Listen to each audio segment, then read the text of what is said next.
Müğənni Rəqsanə ev dustaqlığına buraxıldı. Report xəbər verir ki, Sabunçu rayon məhkəməsində keçirilən prosesdə qərar elan edilib.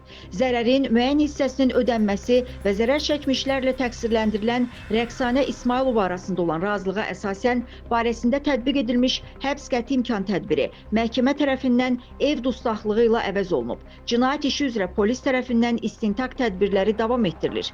Qeyd eləyək ki, Rəqsanə İsmailova iki zərər çəkən şəxsin ümumilikdə 35 min manat dəyərində qızıl zinət əşyalarını və 520 min Amerika Birləşmiş Ştatları dolları məbləğində pulunu dələduzluqla ələ keçirməkdə ittiham olunur. Rəqsanə İsmailova təqsirləndirilən qismində saxlanılaraq istintaqa cəlb olunub. Onun barəsində məhkəmənin qərarı ilə 4 ay müddətində həbs qəti imkan tədbiri seçilib.